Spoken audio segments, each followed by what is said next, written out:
Salut, je suis Laurent Argelier. Bienvenue dans La Série. Dans ce podcast, je vous invite à partager un pur moment de plaisir avec une personnalité d'exception. Le concept de cette interview sans filtre est intime. Je te tutoie et tu me dis tout. De simples questions pour des réponses sans détour, directes et avant tout sincères. À présent, chers amis, partageons ensemble et intensément ce moment présent avec notre invité et bonne écoute à vous.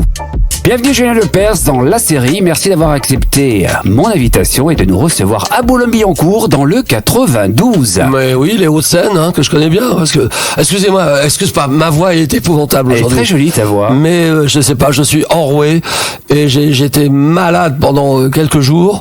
Et là, c'est pour toi que j'ai accepté cette invitation. C'est extrêmement gentil. Ben, c'est parce que c'est toi, Laurent, qu'on se connaît depuis combien de temps d'ailleurs? Oh, peut-être 20 ans, une vingtaine d'années déjà. On s'est rencontrés la première fois, c'était au Midem à Cannes. Mais c'est pas vrai, je m'en souviens pas du tout. Eh ben écoute, je t'expliquerai plus en détail ma vie, puisque c'était avec ma cousine, et c'était un moment magique.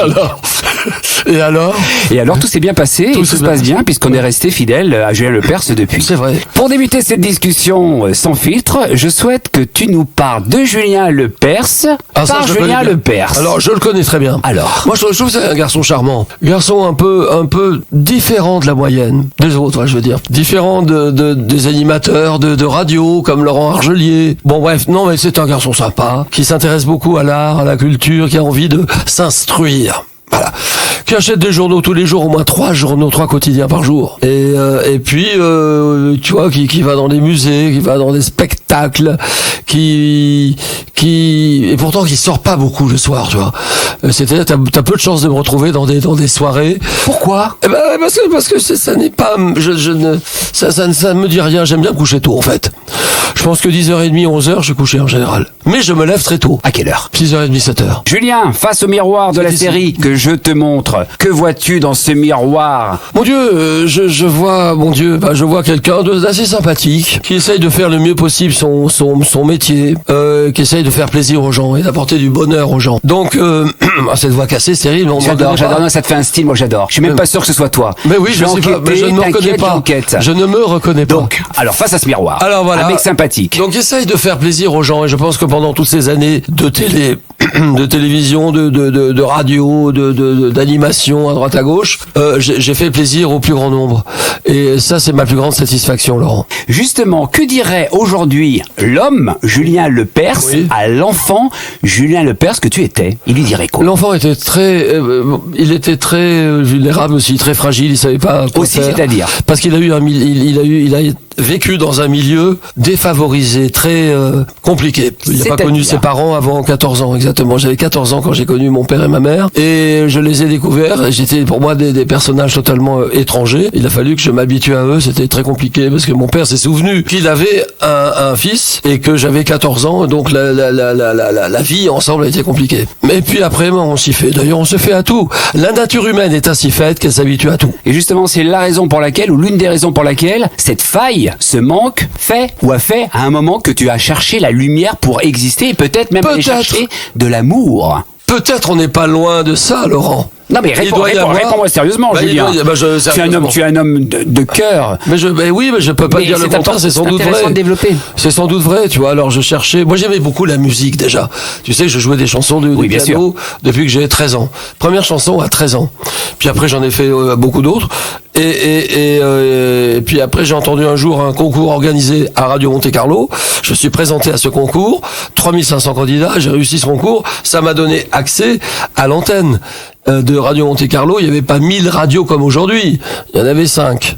Sans compter les web radios. Tu as connu peut-être cette période-là, Laurent. Oh, j'étais très jeune. Peut-être tu n'as pas connu. Peut-être pas. Oui. Et quoi qu'il en soit, je t'ai connu et je te connais toujours, et ça c'est l'essentiel. Exactement. Et donc, j'ai été choisi rapidement, sélectionné, et donc ça m'a donné l'accès à l'antenne. Et peut-être que j'avais un besoin de reconnaissance. J'étais pas reconnu par mon père, par ma mère, par personne en fait. Je me sentais assez écrasé par tout le monde. Et ouais, c'est ça. Besoin de reconnaissance, c'est à peu près ça. Et d'amour et d'affection aussi. Oui, sans doute, oui, parce que j'en avais pas. Le besoin d'entendre. Mon père, c'était pas quelqu'un qui disait je t'aime, comme moi je le dis tous les jours à mon fils et à ma fille. Donc c'était pas du tout cette génération-là. Et ma mère encore moins.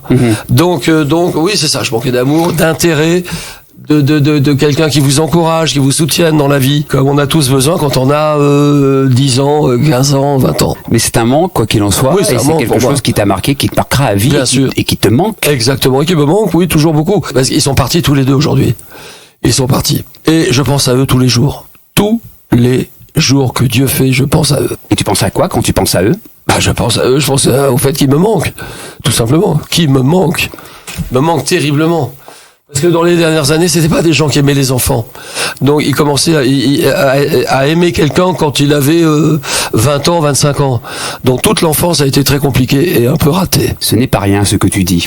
Et ô combien c'est important, puisque malheureusement tu n'es pas le seul. Oui. Donc certaines personnes peuvent se reconnaître à travers ce Mais témoignage. c'est une période capitale dans la vie de quelqu'un. Et C'est l'enfance. Et justement, face aux gens qui sont confrontés à ce genre de situation, et même les plus jeunes aujourd'hui, Oui. quels seraient les conseils que tu leur donnerais à travers ton expérience? Surtout de s'occuper un petit peu mieux de leurs enfants, ça c'est sûr. D'être à leur écoute, d'être à leur demande. Et puis aussi leur montrer le chemin. Quel est le chemin de discuter avec eux, d'échanger, voilà, tout simplement, d'échanger, de discuter souvent avec eux. Moi, je vois mon fils, il n'est pas toujours d'accord pour qu'on discute, mais de temps en temps, il a des périodes où il vient me voir, et c'est pour me demander des conseils, c'est pour me parler. Et là, j'arrête tout, et on se parle. Pareil pour ma fille, exactement la même chose. En ce moment, on parle beaucoup mariage. Mariage parce qu'elle va se marier. Elle m'a annoncé ça il y a 15 jours, 3 semaines. C'est une bonne nouvelle. Mais pas cette année. Oui. C'est une bonne nouvelle. Oui, parce que je l'aime bien, lui. Lui aussi, je l'aime bien. Julien, dans la vie, quelle est ta plus grande déception? Oh, j'en ai eu beaucoup. Oui, mais moi j'en veux une. Choisir, c'est renoncer, donc on laisse de côté les autres et J'en on ai eu se beaucoup. focalise sur une déception. Écoute, j'ai eu beaucoup de plaisir, mais beaucoup de déception aussi. Bah, tu le sais très bien. Donc tu vas le dire à ma place. Non, je vais pas le dire à ta place. Bah, tu le sais très bien, tu sais. La fin de ton histoire d'amour Oui. avec France Télévisions. Sans doute, ça a été un choc terrible parce qu'il y a des façons de le faire, tu vois. Et c'est sans doute, quand tu donnes 30 ans de ta vie à la télévision, 30 ans de ta vie tous les jours, tu sais ce que c'est? C'est sans doute le licenciement le plus violent. Un mec qui a fait longtemps à la télé, le plus violent. Sans aucune raison. Aucune raison. Et depuis, le temps est depuis, on passé. fait autre chose. Oui, mais bien entendu, tu fais autre chose. Il y a une Mais vie après la télé. tu as pardonné ou tu n'arrives pas à pardonner? Pardonner, oui. Oublier, non. Julien, de quoi es-tu le plus fier aujourd'hui? Bah, si je me retourne sur mon passé, c'est pas mal, je dirais. Ça aurait pu être mieux.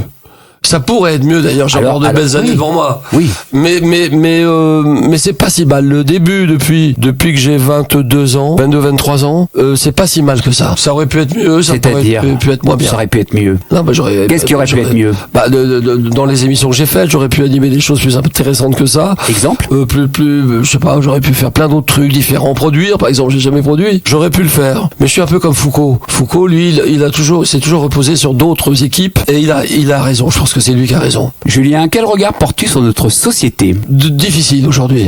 Oui, difficile aujourd'hui. Je trouve ça très compliqué, le monde dans lequel on vit. Et je pense surtout aux jeunes générations qui arrivent derrière. Et là, je me dis, est-ce que j'aimerais avoir 20 ans aujourd'hui? Et alors? C'est ça la question. Avoir 20 ans aujourd'hui? C'est ça la bonne question. Tu as la réponse. Est-ce que j'aimerais avoir 20 ans aujourd'hui? Non, je pose simplement la question. Mais rien que de la poser, c'est déjà y répondre un peu. Mais aujourd'hui, je trouve que c'est plus difficile qu'il y a 40 ans. Notre société d'aujourd'hui, elle te fait peur? Elle peut faire peur par bien des aspects. Tu vois, le lynchage, par exemple. Le lynchage médiatique. On lèche, on lâche. Et on lynche. On lynche. Absolument. Les 3 L. Tu vois, la règle des 3 L. Et tu sais pas pourquoi on te lynche. Tu sais pas pourquoi on te lèche. On lèche, on lâche, on lynche. C'est exactement ça. Tu as un exemple concret dans l'actualité récente? Exemple. Bah, c'est Palmade. C'est Palmade. Puis il y a pas que lui. C'est Poivre d'Arvor. Est-ce que c'est vrai? Est-ce que c'est faux? Avant d'avoir fait son procès, avant le procès, t'es déjà mort. Qu'on fasse le procès de quelqu'un, il y aura une défense, il y aura une attaque, il y aura des juges. Ça, c'est un procès. Oui, là, d'accord. Mais t'es déjà mort avant le moindre procès, tu vois. Palmade, il n'y a pas de procès, il n'y a rien du tout, il est mort. Mais si on parle de l'affaire Palmade, on va parler effectivement, parce qu'on en parle de plus en plus, de la drogue. Est-ce que c'est un sujet que tu maîtrises? Bah non, je maîtrise parce que je ne connais pas ça du tout. Donc je risque pas de le maîtriser, mais j'imagine. T'imagines où t'as été confronté à des situations? Ah, bien sûr, oui, ça oui. D'abord, j'ai jamais touché à ça. Tu peux me croire ou pas me croire, mais jamais. Ce qui s'appelle jamais. Pas d'alcool non plus, d'ailleurs. Aucun alcool. Pas de fumette. Rien du tout. Mais j'imagine que c'est très mauvais pour le corps humain. Et qu'ils prennent une voiture sous l'emprise de je sais pas quoi, de substances illicites. C'est très mauvais, bien sûr. Mais c'est pas à moi à le juger, ni à toi. Il y a des procès, il y a des juges, il y a des toute la machine judiciaire pour ça. Et si tu avais un message à lui faire passer, ce serait lequel aujourd'hui? Lui qui est lâché presque par tout le monde. Oui, par tout le monde. Je veux dire que j'ai envie de l'aider tellement il est lâché. Mais je veux dire, je trouve dommage qu'on le lynche comme ça, qu'on le lâche comme ça. C'est un peu dommage. Maintenant, je pense aussi aux victimes de l'accident. Il y a 3 ou 4 victimes là-dedans. Je ne suis pas juge, mais je pense à lui tout simplement, comme je pense aussi aux victimes qui n'ont rien fait à personne et qui tout d'un coup sont dans la misère totale. Julien, nous allons parler d'amour. Es-tu un homme amoureux à l'instant même où on se parle? Non, la réponse est non. Pourquoi? Parce que si tu me poses la question, je sais pas pourquoi. Pourquoi Julien Lepers n'est pas un homme amoureux et comblé en amour? Non, comblé en amour, non, ça c'est sûr que non. Mais ça peut venir. Quel est le problème? Mais il n'y a pas de problème. Il vient des autres ou il vient de toi? Écoute, arrête. Alors, je vais rien te dire là-dessus. Laisse-moi tranquille. Non, mais alors tu fais pudique. Pourquoi laisse-moi tranquille? Moi j'ai envie de savoir si mon Julien est un homme amoureux, si quelqu'un le rend heureux. Je te pose pas la question si en ce moment. Eh bien, je te réponds non. Eh ben, je te réponds non aussi. Et pourquoi? Pourquoi? Mais tu peux pas poser la question, t'en sais rien, pourquoi? Parce que t'as pas fait les rencontres qu'il fallait au bon moment, le bon jour, le bon moment. C'est compliqué de vivre avec Julien Lepers quand on est en amour? Pas du tout. Non, pas du tout. Quel genre d'amour est-il, Julien Lepers? Quelqu'un d'attentionné, quelqu'un qui fait attention à l'autre et qui fait attention à lui aussi, pour qu'il plaise à la personne en face. Tu crois encore à l'amour? Bien sûr. Ah bien sûr. Ah non, c'est un moteur magnifique dans la vie. Mais bon, on peut aussi passer quelques années sans l'être. Ça me va très bien comme réponse. Et toi, t'es amoureux, donc tu n'es pas amoureux en ce moment? Je suis très très amoureux. Ah bon? Oui. Tu m'as dit non tout à l'heure. Oui, mais de toi. Ah oui, d'accord. Oui. Je sais pas pourquoi. Qu'est-ce qui te rend amoureux comme ça? Je sais pas. T'as quelque chose de magique et de magnifique. Chez moi, alors, raconte-moi. Ta sincérité, ta sensibilité, ta fragilité. Pas mal. Parce que c'est assez vrai. Fragile, sensible sans doute. Beaucoup. Très sensible. Parce qu'autrement, tu ferais pas ces métiers-là. Julien, pour terminer ces discussions, je t'invite à laisser un message. Qui m'a laissé un message, qui? Je t'invite à laisser un message. Je t'invite à laisser un message à toutes celles et tous ceux qui nous font le plaisir de nous écouter. La parole est libre. Dans la série, nous t'écoutons. Laurent, ce monsieur s'appelle Laurent Argelier. Castelli. Alors, Laurent Argelier. Castelli pour les Corses. Oui. C'est un garçon que j'aime beaucoup. C'est vrai qu'on a plusieurs, on a des affinités. Et qu'on s'aime bien, on se voit pas beaucoup. Je l'apprécie beaucoup. Et j'espère que vous l'apprécierez autant que moi parce que tu démarres quelque chose de nouveau. Absolument. Non. Et je te remercie de faire partie de cette aventure. Ça me tenait à cœur puisque je veux des gens vrais. Alors, quelle est cette aventure?